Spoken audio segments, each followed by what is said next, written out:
you are an addict. Yes. And your addiction was? Is. Alcoholism and drugs. Why did you say is, although you stopped drinking and the drugs?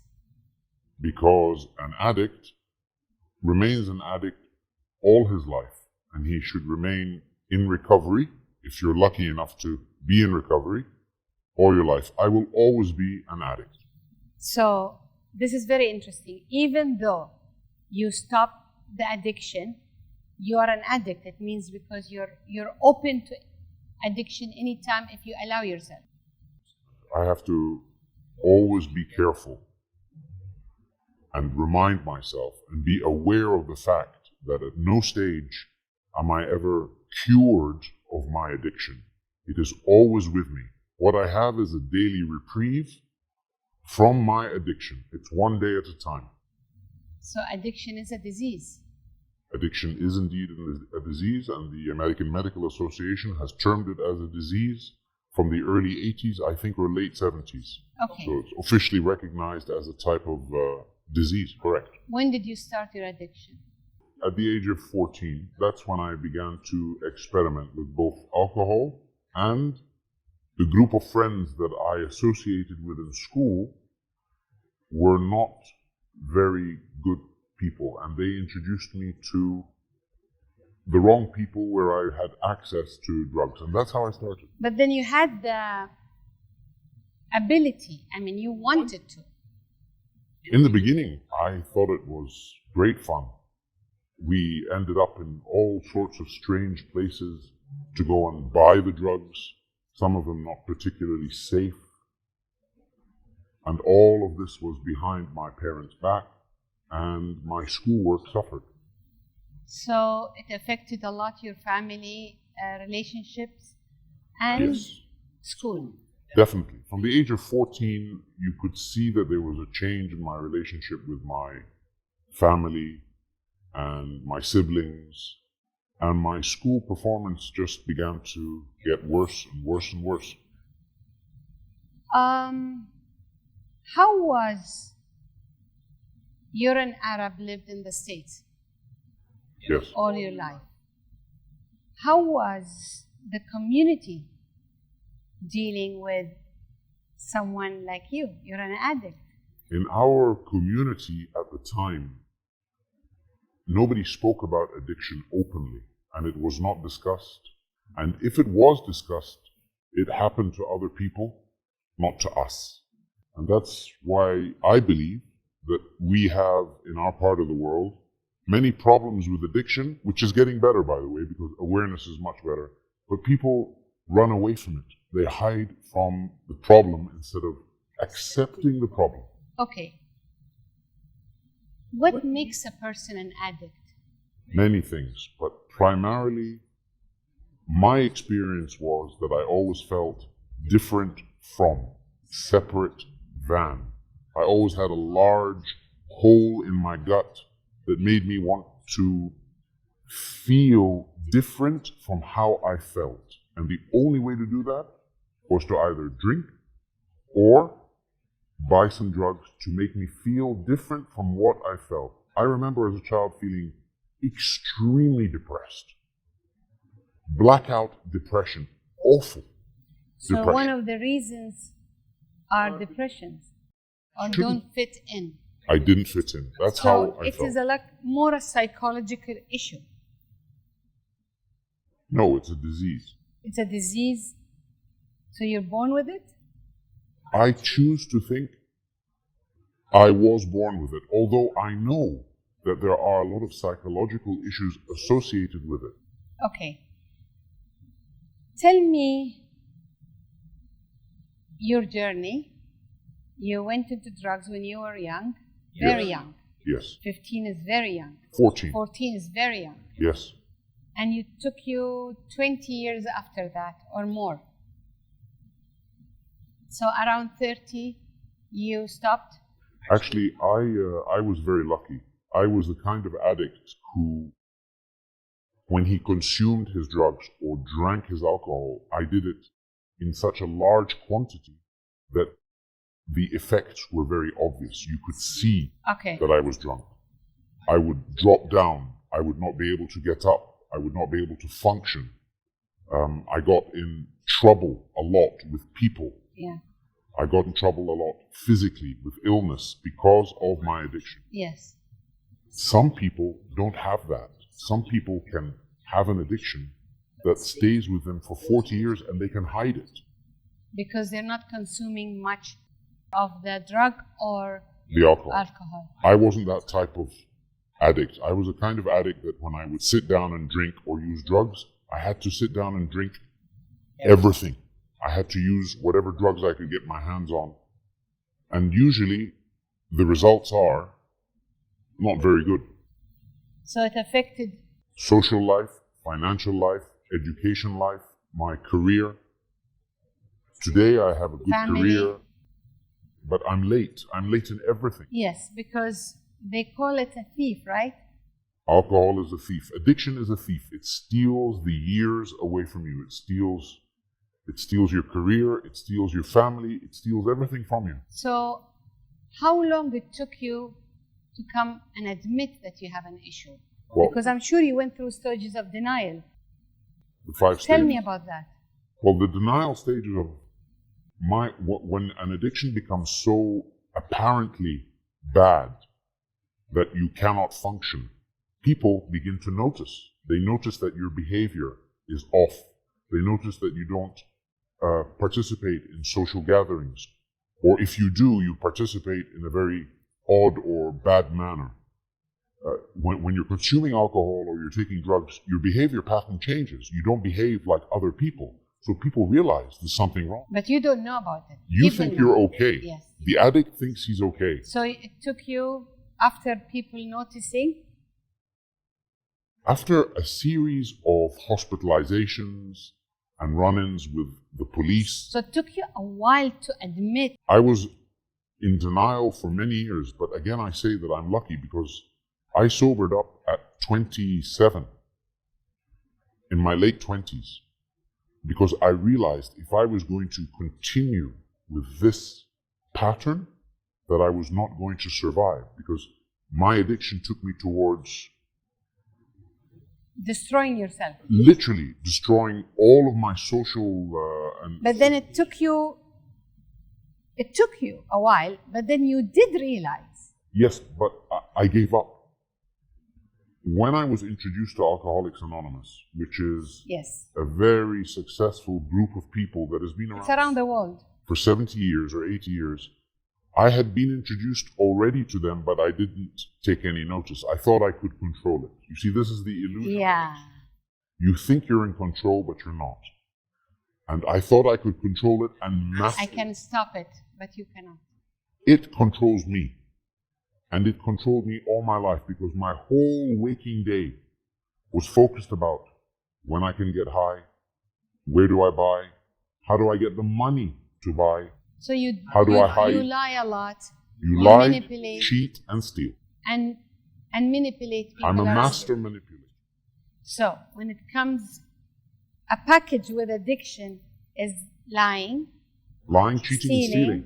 Cheating, manipulating. Yes. Wow, that's a very dark world. It is. It's not pleasant. So you went through difficulties, and then what did hit you? Where was the moment of surrender was a day that I had been told to be watchful of. When I realized that I could no longer control my addiction, that it was my master. But then what took you that realization, this tip, like the switch? I surrendered. I gave up. And that's... Why did you surrender? You didn't surrender before. Because I realized before there was always a slight hope that I could, tomorrow I'll be able to stop. But I remember the day that I did give up, I picked up my phone and I called somebody in Alcoholics Anonymous and I said, if you don't come and stay with me today, I am going to lose my life. And I was very suicidal at the time. Okay. And that's where addiction takes you. Yeah, You either a lot of people die because of the poisoning and they die from overdosage. overdosage or too much drinking, or they take their lives. That moment of surrender came with a lot of serenity. I felt the peace because I knew I no longer needed to show or pretend that I was in charge. Alcohol and drugs were stronger than me. And that's the first step in the 12-step program. Wow. Admitted that we were powerless over alcohol. I have no power over it or the drug. Okay, so you realized you have an issue, you picked up the phone, you asked for help. It's the moment of asking for help genuinely, and that is what I needed. So an alcoholic such as myself, I have to be beaten into submission in order to surrender. Okay, so you did surrender, you asked for help. Tell me what happened, like a quick summary of your The guys sobriety. of Alcoholics Anonymous stayed with me, literally by my side, for the first 2 years of my life. I attended a meeting of AA and NA every single day. So you cannot do it alone. There's no way. Okay. And I was lucky enough to have been recognized by the members of AA. They knew I was an addict. They were waiting. Either I was going to not survive, or I was going to be ready to join them. And I was ready to join them. And it changed my life. What happened after that? From addiction to sobriety to? I had to learn in my first 2 years everything else like a little child, because I had no idea how to deal with people with real emotions, real feelings, real conduct. I was being trained as a late man in their late 20s. I was like a 8-year-old child. Because you were numb under alcohol. My entire life I had been numb. Or drugs, so you didn't deal with people emotionally. So then, now Zero there is no emotion. drugs. So what do you It's do? Yeah. your feelings open there. I had no idea how to function in the real world. I saw my family functioning in the real world for the first time. And I was part of it, but I don't know how to function. So I had to be taught all over again how to do it. And that's the journey of the 12 steps. It must be very painful It and was. confusing. It was but I was not alone. I had all my People. AA friends and NA friends. So So the program works. The program 12 works, steps yes. works. Yes. And then tell me about Well, your life after that. I was taught that the program and sobriety is the single most important thing that you have. After that, everything comes from that. So You studied. I studied, I went to university again, I got a job, I got married, I had a family, I You had had children, and my life changed dramatically from where I was. The first 27 years of my life was in addiction. The next 27 years, I'm nearly 27 years sober now. And it's only because of the program of Alcoholics Anonymous and my concept of a higher power, which is what we're taught in Yes. AA. Without sobriety, I could not have a job. I could not have a wife or my children. I could not function. And I promise you, if I were to pick up a drink today or a drug, I would lose everything. You'll go back to square one. I have no So, doubt. It's a successful story. Like, you finished your studies, you worked, and then you became a businessman. You got married. You have 3 children. You are in a very good place in your life. But yet, you're always working on yourself.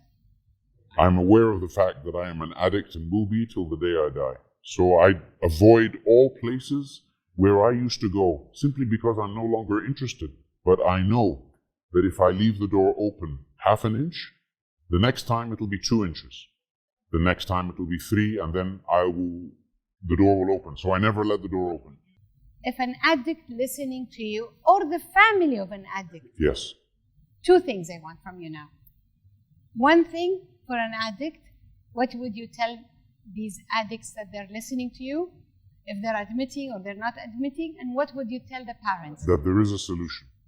you tell the addicts there is a solution. The family needs to be aware that the solution is they can approach Alcoholics Anonymous or Narcotics Anonymous. The telephone numbers are in any newspaper, in any country, all over the world, in every country. Yes. Or you pick up the phone and you ask a professional. Professional, yes. Who will guide you in the right direction towards where meetings are. Okay. But any addict must have Alcoholics Anonymous or Narcotics Anonymous meetings as the foundation of his recovery. So what would you tell, you say to an addict, what would you tell them? That there's always hope. There's always hope. There's always hope. And it's possible. Yes. To have a good life and a successful life. It's very possible. Sadly, when you go to AA rooms, you meet people who are clean and sober. 5 years, you're in a room, and you ask the people who are 5 years sober, you'll see many hands go up. Then you go in when it's 10 years sober. The hands are less. What else will you tell an addict? That there is hope. He needs to seek help from a professional who will put him in the right direction. So for the parents, what would you tell the parents? They need to accept and realize that addiction is a disease and that there is treatment and that there is hope, but they have to approach it in the correct way. And not to judge their child. Well, yes. Of course. And there is a treatment. Yes. And they have to ask. They have to ask where to seek this treatment, either from a treatment center with a 12-step program or seek professional help, who will guide them in the right direction, because all professional help guides addicts towards Alcoholics Anonymous, 12-step program. Yes. So when we think about it, it's a journey. Yes. It's a tough one. Yes. And addiction is not just alcohol or drugs. It could be so many things.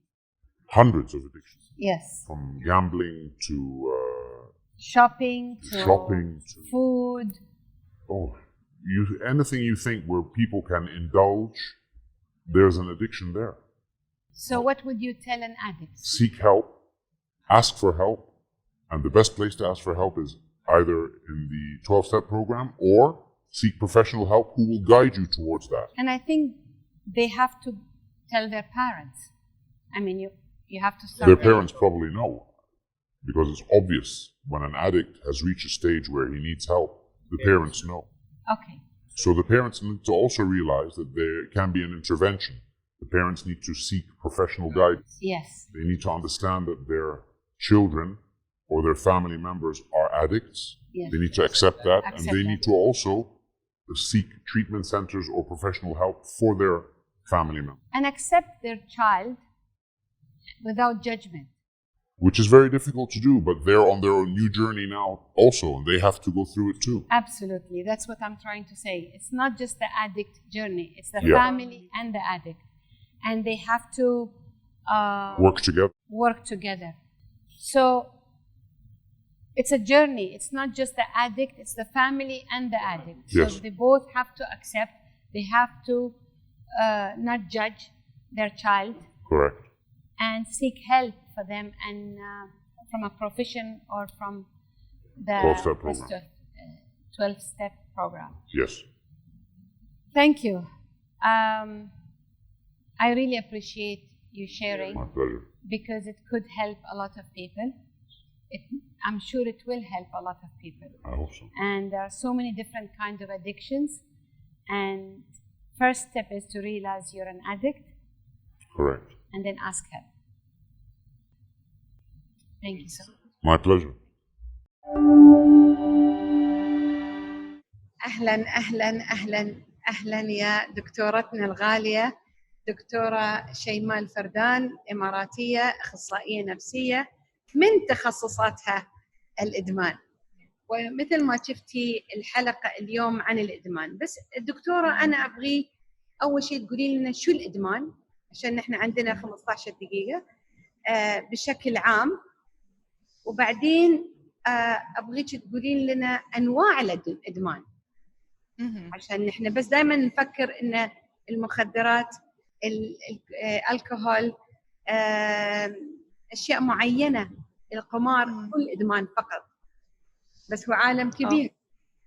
Okay, well, thank you so much. يعني أشكرك هالة على استضافة. سامحيني أني بتكلم إنجليزي وعربي.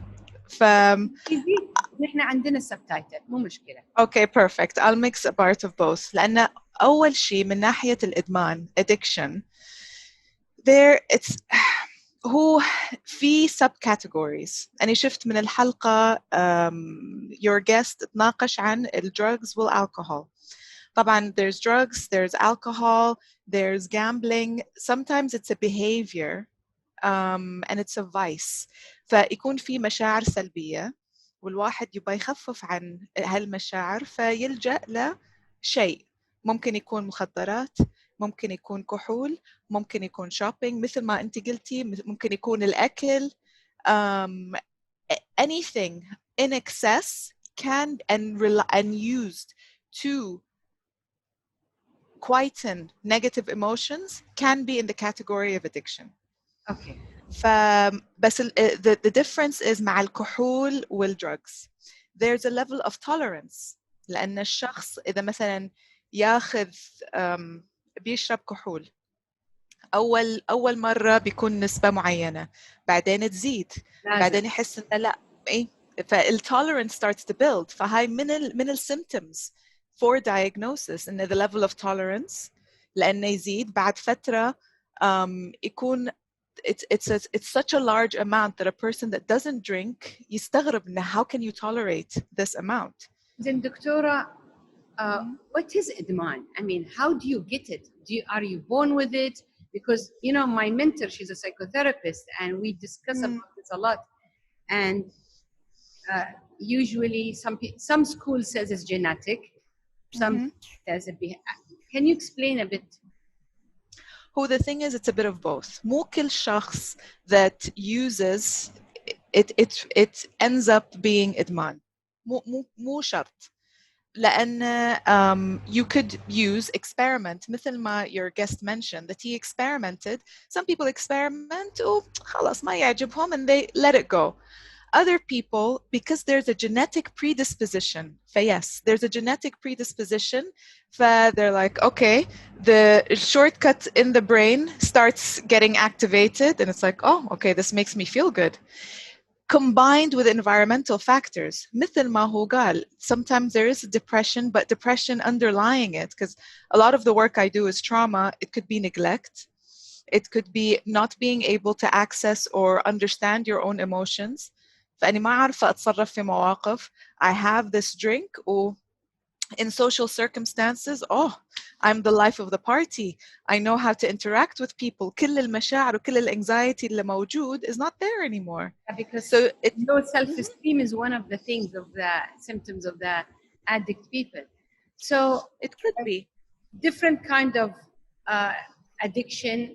Like if we could just name some of the things that people are not aware, like, you know, you go shopping not thinking that you're addicted to shopping, but you are online shopping or, you know, shopaholic. It's one of them, right? It's definitely, because I don't know if there's an official term, honestly, but as a symptom, I would treat it. If I see that the person is using this and hurting themselves. لأن حتى من ناحية الادdiction, is it affecting my social life? Is it affecting my bank account? Am I putting myself in risky behavior? فتشوفي الcategories. Am I affecting my relationships, my health? This is very important, Doctora. So how would I know I'm an addict? If it's affecting my life, my social life, my bank account, my family, my health. Yeah, it's think of all the different parts of your life. من كل النواحي. If it's حتى in terms of diagnosis, when we diagnose a person, okay, أني عارفة إن drinking and driving is gonna hurt me, so I go بس يعني I know that it's a law, I know that it's against the law, but I need to go out and have that drink, or I'm gonna drive لأن ما بحد يعرف. So you end up engaging in risky behavior because the substance is stronger than your rational thinking. This is very important, Doctora, because this is where I want people. Yes, we brought somebody with alcohol and drugs, but the point is not just alcohol. If we need to look within ourselves to see what are the symptoms of addiction, and absolutely mentioned.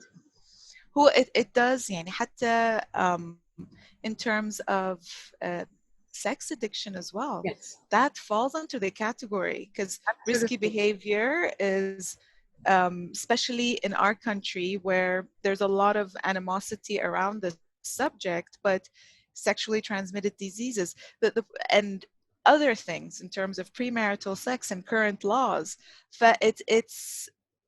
We have to work within the community that we're in. We have to see what's considered risky behavior. يعني حتى من ناحية مجتمعنا لازم نطبق all the regulations that have been created abroad مثلا and make it adapt in our country. So a lot of times what we've noticed with addiction, if it's alcohol and drugs, thank God that awareness has increased. But sometimes when there's no awareness, when there's clear regulations of right and wrong, people tend to binge. They tend to go to the extreme. لأن خربانة خربانة. Yeah. I'm already using, so I'm just gonna go all at it because I'm a bad person. I don't know enough about it, and I'm just gonna go ahead and do it. Okay, so as opposed to educating and regulating. That's why one of the main thing about my show is bring self-awareness and community awareness regarding these sensitive issues. So, Doctora, now we know that it's a bit of both. It's a genetic and environmental behavior and different kinds of addiction. Like it could go to shopping, it could go to food, it could go to so many things, even to the phone, if we will go as far as that. And then we look at the symptoms that you mentioned. The thing is that, so how do I deal with it if I realize I'm an addict now? I became brave enough to say I'm an addict. Shopping, food, whatever. What do I do? Okay, so with the specific substance or the specific vice, طبعا there's different treatment plans. If it's shopping, it probably or social media. ترى حتى social media when it starts affecting your life, when it starts affecting your sleep, when it starts affecting all the different aspects of your life that you notice, oh my God, I'm not getting enough sleep, I'm not exercising, my marriage is getting affected because I'm on the phone 24/7. What am I getting out of this that's more important than interacting and socializing? I mean, mental health professionals, so I'm a clinical psychologist, I would generally tend to see people with substances, مثلا كحول or drugs. It depends on the level. So if a person is currently intoxicated, they would need to go to a facility. لأن it's very risky to stop. حتى someone who is an alcoholic or مدمن for many years, الtolerance بيكون عالي. جسمه متعود على المادة. So it functions with it. You stop it immediately, they may be risking their life. Yeah, okay, so that's the severe cases. Then comes to the normal cases. The ones that are not as medically risky, mental health professionals are definitely the way to go. So you go to a specialist. First is to admit you have an issue. Yeah. Then to seek help. Yeah. And anything else they could do around, like with the seeking help? Maybe more awareness, more reading, more interacting, maybe rehab or AA gathering, like the Absolutely. Alcoholic Anonymous group or NA or SA or that's the biggest thing that it depends on the substance, absolutely, but with support, and social support is the key with all these different, I mean, with NA and AA, it is an amazing program. Yes, it gives you a level of support. I have attended for one of the people I know to see how I could understand, and it was amazing to see. Yeah, I've never absolutely. been addicted to anything, so it's for me to relate. So I had to go and see it. It's amazing because it provides a safe place for people to attend to on a daily basis. When a person initially starts treatment, and if they come for me for a substance abuse treatment, for example, literally the initial goal would be 90 meetings in 90 days. I know your guest mentioned 2 years, I think, that he went daily. But in order to get into the habit, in order to form new sober friends, لأن السوشيال سبورت ترى يعني it's a complete transition. You're abandoning your old friends, you're abandoning your old life, your phone, your number, the way that you live, your activities that were so revolved around looking for the substance, كله يتغير. فمن أول وجديد I need to figure out how to live life. You have to reborn. But these, again, the severe one. I want people, the normal people or the people around us with different kinds of addiction to learn that they have a problem, not just alcohol or drugs. I could have a problem with the phone. I have a problem with shopping. I have a problem with eating. So I have to seek help, right? That's our first issue. بس recognition مثل ما قلتي, sometimes we don't recognize and other people end up telling us. And it doesn't mean you're bad or you're less than, it's just you have an issue. You have a weakness towards this. So, Doctora, anything else you would like to add? By that, you have only 2 minutes. There is, just so people will get comfortable, even with therapists, in our training, we get into our own therapy. So please understand that we know what the process is, and it's not an easy process. So it's very courageous. It's not an easy process, but mental health professionals are here to help. That is our goal. That's our. It can be done, and you deserve to have a better life. Absolutely, absolutely.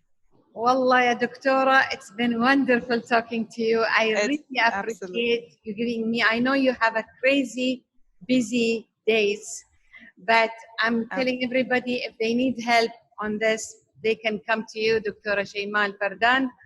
You're Thank you so much. And I really, really appreciate you being with us. And thank you, and it's wonderful meeting you. Habibat Qalbi. Thank you. You're welcome. اوكي قلبي مع السلامة. مع السلامة. مع السلامة. باي باي. عالم الإدمان عالم كبير، من الخمر للمخدرات للتسوق للأكل للسوشيال ميديا، حدث ولا حرج، نقدر ندمن على أي شيء.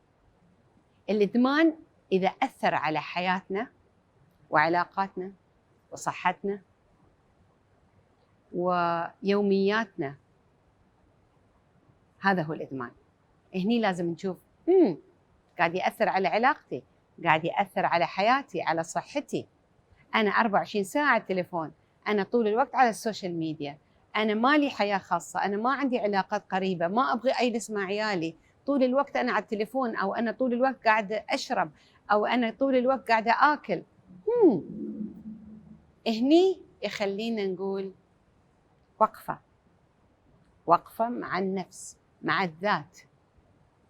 هل أنا عندي مشكلة؟ فاليوم أنا أدعوك وأدعوك إنكم أنتم تنظرون لداخل، ومو بغلط إني أقول أنا عندي مشكلة مع السوشيال ميديا، عندي إدمان، عندي مشكلة وإدمان على الأكل، عندي مشكلة إدمان مع المخدرات أو أي شيء. فلازم ننظر للداخل.